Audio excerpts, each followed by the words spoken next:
Do you find yourself on an emotional roller coaster right now?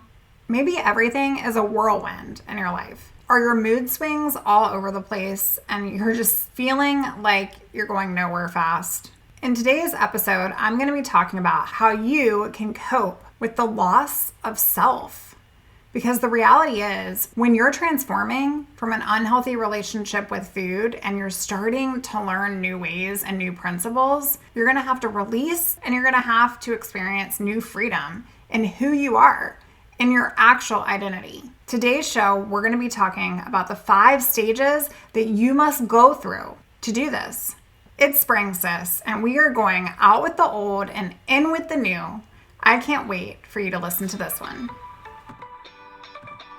Hey girl, welcome to the Her Best Self podcast. I'm Lindsay Nickel, former competitive figure skater and perfectionist, turned God-led imperfect boy mom and digital CEO. If you find yourself constantly thinking about food and wondering if you'll wake up one day free from the obsessive thoughts and behaviors controlling your life, then I've created this podcast for you. Because I know exactly what it's like to be a downright hot mess, trapped in a destructive cycle of disordered eating. I finally found freedom, and you can too, girlfriend. So if you're ready to heal your relationship with food and body and break the chains of control and show up in your best health, then grab your favorite Tarjay journal and let's get to it.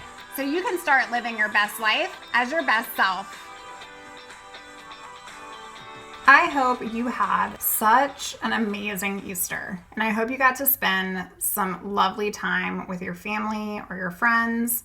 In today's show, I want to talk with you about this whirlwind of emotions because so many of my clients not only are going through it right now, but I went through it in my own recovery journey. The extreme ups and downs, the all over the place, the moods. This is a state of new feelings, and it's a good thing, but it can feel so crazy when you're living in it. So if you find yourself on an emotional roller coaster lately, and you're tired of that feeling, you feel like you want out of it, you want freedom from this crazy disaster of a disorder, but you're just not sure of the right next step. Today's show is for you because you have to go through these 5 different stages in order to truly cope, in order to truly process and find a new way out and find a new level of healing. I wanted to start today's episode. I've been getting many inquiries lately about one-on-one private coaching, and I would absolutely love to work with you. If you're looking for more support because you know you can't do this alone anymore and you're tired of struggling by yourself, you're tired of trying to do it alone, I want you to come on out to the website, herbestself.co. You can find us there. You can fill out a client application that is on the website, and you can actually schedule some time on the calendar as well. I also have my lovely coach Caitlin out there that's available for inquiries too, so you can shoot her an email. But sis, we would love to talk with you. We would love to share and experience the journey that you're on. We'd love to hear about your story, hear about your life, meet you, impact you, shine love and inspiration into your journey. And right now, I have a very limited availability, and we are going on a wait list. So if you are looking for personalized support, don't wait another day. Go on out to the website, check us out. Okay, let's get to the good stuff. Today, we're talking about coping with the loss of self. This can sound a little bit odd. It's like, what do you mean the loss of self? Like, I am who I am. But the problem with this is that we have to cope with the loss of who you were in the disorder. And I often hear from my clients, this is just who I am. Or I've never really been a bread eater. Or I'm not the type of person that enjoys sweets. Sis, let me give you some real raw truth. Your eating disorder, that voice inside of your head, she's not the type of person that's a bread eater. She's not the type of person that enjoys sweets. And I'm not saying you have to enjoy sweets to live a freedom and lovely life. That's not what I'm saying. But in order to go out with the old, in with the new, and to really truly create the best version of you, you have to get real with the fact that you've been living under this lie. You haven't allowed to give yourself permission to enjoy these things or to even know if you prefer certain things or like certain things because you've restricted yourself from them for so long. And so the disorder actually owns that part of you. It's this blending of identity. And when clients come to me, sometimes they're not aware of this. And I have to point this out through our sessions with them. And we have to work to shed this former self so that we can truly build on our best self. First, I want you to really think about coping with the loss of who you were in the disorder. Because sis, it's not going to be who you are on the other side. In order to find freedom, you must move from the valley of denial to the hilltops of acceptance. And typically true transformation doesn't happen overnight, but the emotional roller coaster that you face can feel like it hits you overnight. For years, your disorder has become who you are. It's become your shell. It's become your safe place, your haven, your cave, your retreat, where you can control. So much so that maybe you struggle imagining your life without it. I mean, who would you be if you didn't read labels, or you didn't count calories, or you actually didn't care what the number on the scale said, or you weren't bargaining in your mind all day long? When you realize that you want out, when you really want out, you graduate into this pathway of emotional overload avenue. If you've struggled for years, you've masked your emotions with your disorder. When you want out, you start realizing that you aren't the disorder. It's separate from you. It's not who you are. I want you to think about it like a relationship. I don't know about you, but I had a terrifying high school relationship. And it did so much trauma and damage on me, honestly, when it came to setting me up for marriage and commitment and all of that. But I had this guy I was dating in high school, and he was very, very controlling. And maybe you've been in a relationship like that too. And I wanted out so bad, but part of me, because he was my first love, felt super chained to that. I felt wrong for wanting out. It was this dysfunction.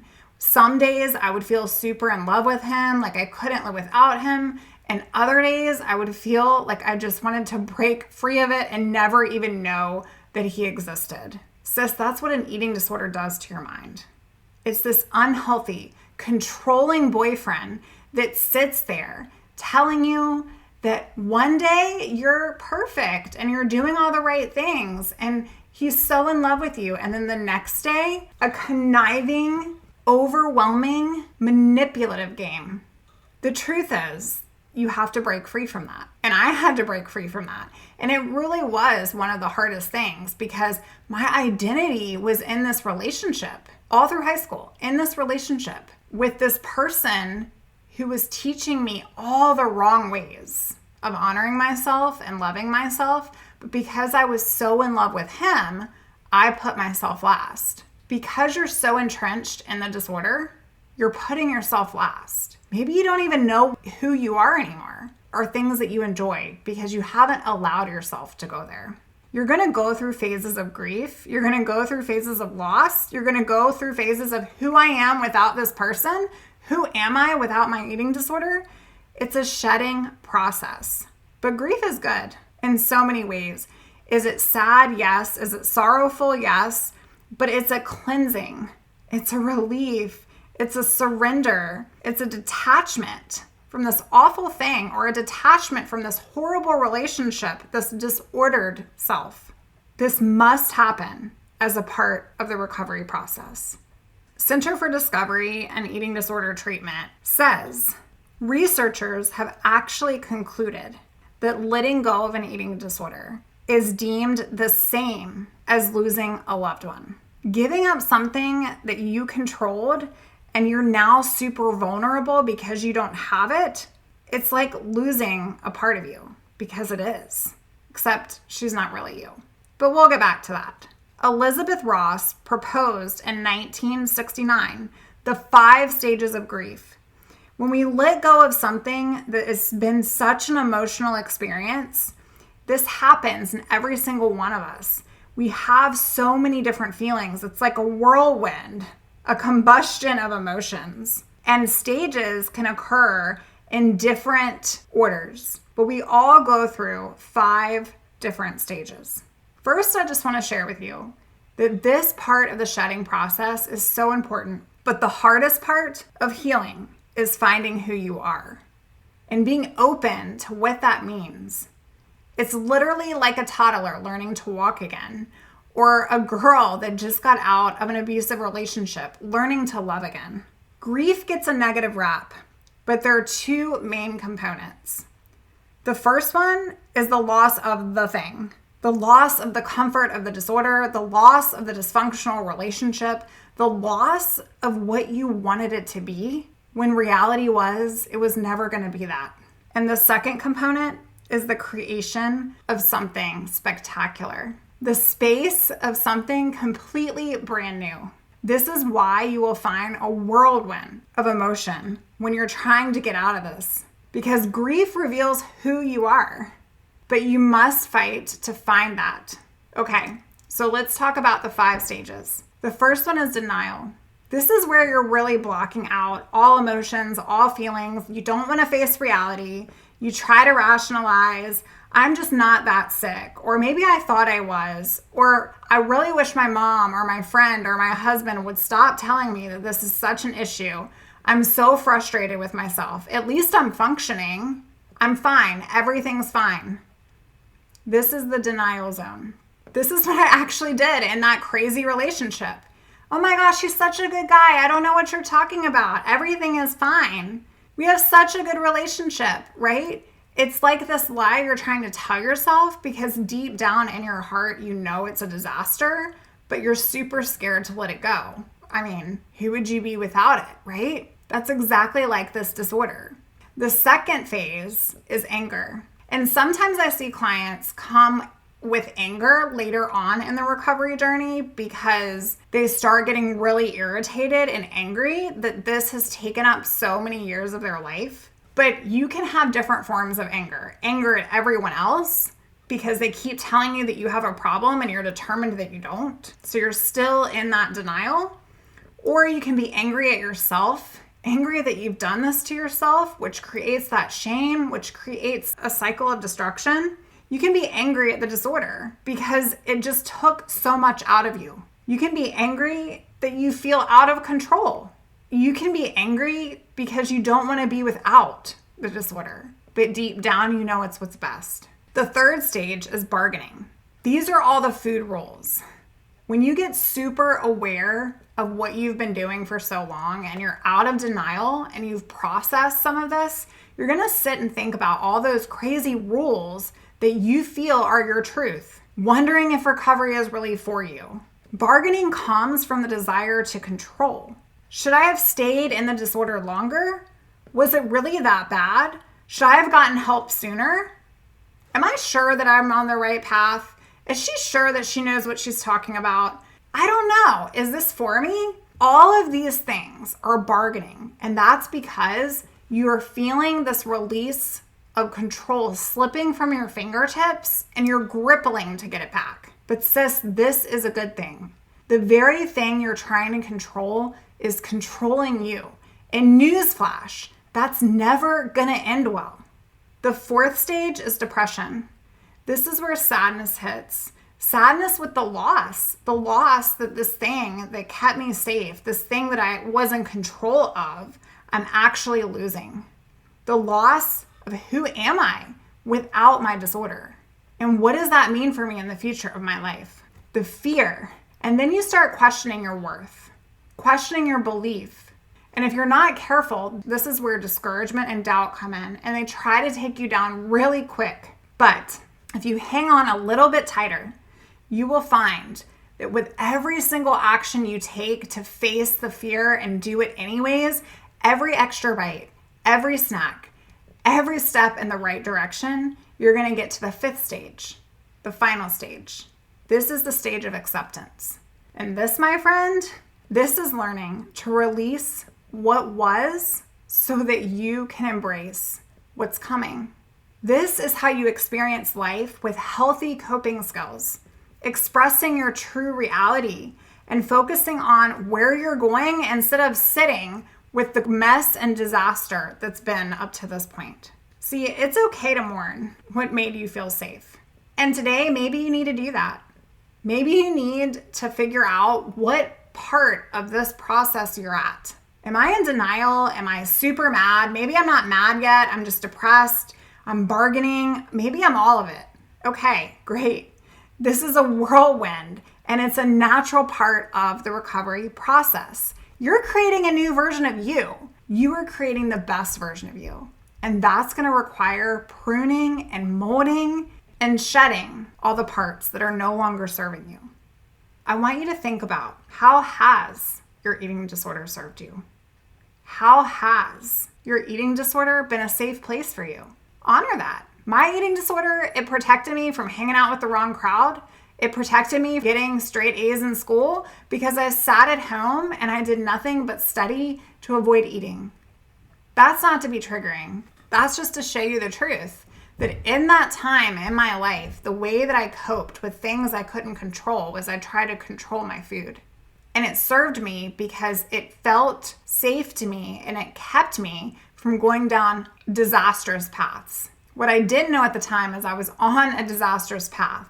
And in order to release that, I had to go through these extreme ups and downs and all arounds because I had to shed that false sense of self. That self that was making those bad behavioral choices.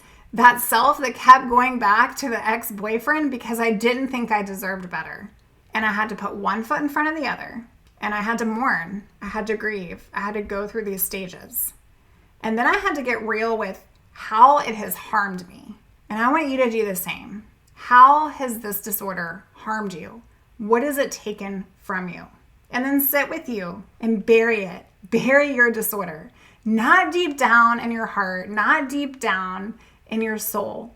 Bury it far away from you because it's no longer going to be coming where you're going. And do one thing that sparks light into your life this week. One thing. When I think about the Easter weekend that we just came off of, and I think about the privilege it is to be here, knowing how much I put my body through, how much I put my family through, how much I put the people that I loved closest to me through, and I've been able to come out on the other side. I think about you, girl. I think about your ability to do the exact same thing. And I also think about the crucifixion and the resurrection that so many of us just celebrated. I think about how God sent his son for you and for me to hang on the cross. And the least thing that I can do is to recognize that I have another day to fill my body with food and my lungs with oxygen, and I'm going to stand up and I'm going to honor it. My scars, maybe they weren't physical, but they do tell a story from my past. And they remind me now of when life tried to take me down, but failed. Sis, what do your scars tell you? Because you're stronger than the heaviness. You're stronger than the weight that's on your shoulders right now. You're stronger than the emotional roller coaster. And if you allow yourself to go through it, what you will realize is that grief reveals who you are, and you must fight to find you.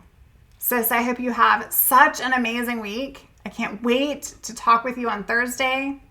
Going out to the private Facebook community, herbestselfsociety.com. I want to hang out with you over there. And I'm going to be on spring break this week, chillaxing with my kiddos and my hubby. But I want to read messages from you. I'd love for you to shoot me an email and just say, hey, Lindsay, I'm loving the show. Or to go out and rate it on Apple Podcasts.